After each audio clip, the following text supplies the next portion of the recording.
It all began with a microphone, a camera, and one statement that the world wasn't ready for. While standing before a crowd of supporters in Ouagadougou, Captain Ibrahim Traoré, the young revolutionary leader of Burkina Faso, did something no African head of state has done in decades.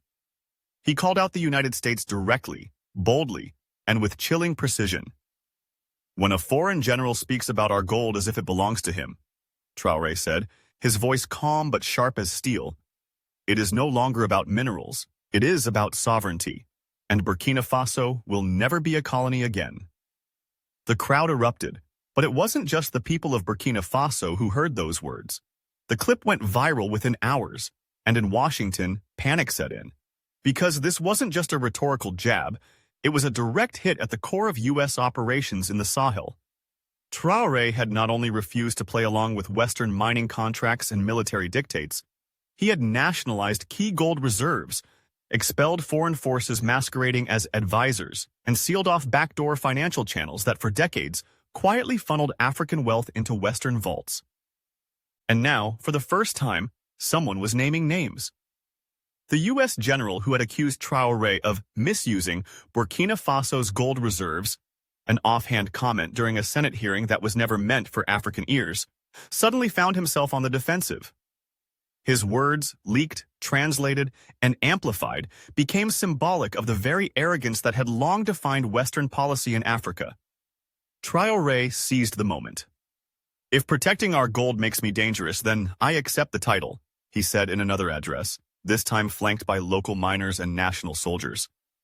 "But let no one mistake this. We are dangerous only to those who come to steal." The message was clear. Traoré wasn't just resisting. He was redefining leadership. He had dared to do what many before him only whispered in closed rooms. And now, the empire was rattled. Intelligence reports began flooding Western embassies, rising youth support for Traoré across West Africa, military cooperation tightening between Burkina Faso, Mali, and Niger, and even murmurs in Congo, Senegal, and Chad of similar awakenings. But the most unsettling signal for Washington was this: no fear. Not from Traoré, not from his people. He had broken the unwritten rule: never confront the empire directly. And that's exactly what he did, publicly, proudly, and unapologetically. What followed was nothing short of historic. Within 48 hours of Traoré's public retort, classified diplomatic cables leaked in Europe revealed intense pressure from Washington on ECOWAS and France to contain the narrative and prevent a pan-Africanist contagion. Western media outlets began running subtle hit pieces, painting Traoré as erratic, young and volatile, or worse, a puppet of Russian interests, a familiar smear tactic reserved for those who step out of a line. But it didn't stick, because Traoré didn't deny it. He doubled down.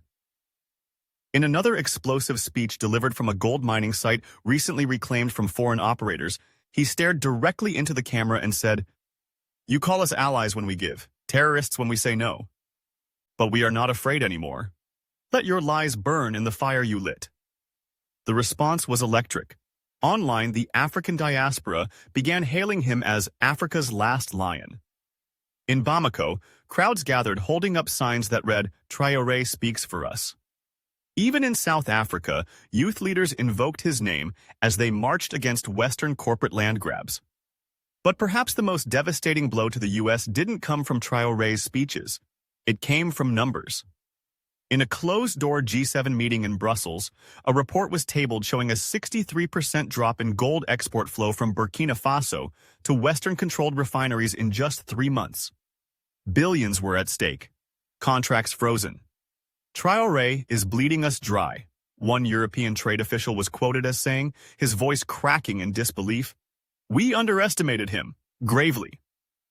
The U.S. State Department scrambled to organize a stabilization task force, but found no cooperation from the region. Why? Because Traoré had already begun something Washington hadn't expected. He was building a new bloc. Not one backed by NATO or foreign loans, but a coalition of African nations tired of exploitation. He called it the African Front of Sovereignty, and he made it clear.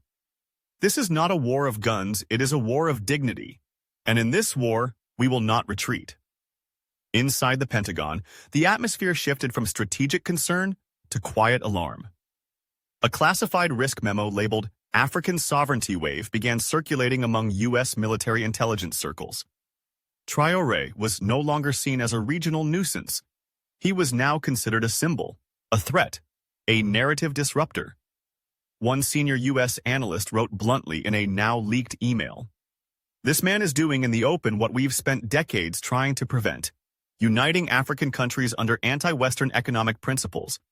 And the scariest part? He's winning hearts, not just land." Back in Ouagadougou, Ibrahim Traoré remained calm, focused. While Washington panicked, he expanded his reach. In an unprecedented move, he invited leaders from Mali, Guinea, and even Central African Republic to a private summit, not in a hotel, but deep inside a newly secured gold mine. The location was symbolic. "This," he told them, "is where we were robbed. This is where we take it back." Cameras were banned. No international press allowed. But what emerged was a revolutionary pact: mutual defense against foreign coups, joint resource protection, and a shared African reserve fund, backed in gold, not the dollar. News of this pact leaked to global markets within hours. The IMF issued a cryptic statement calling for monetary caution. The World Bank quietly postponed 2 loan programs. But the streets of Africa lit up with celebration. In Accra, students renamed a boulevard Boulevard Traoré.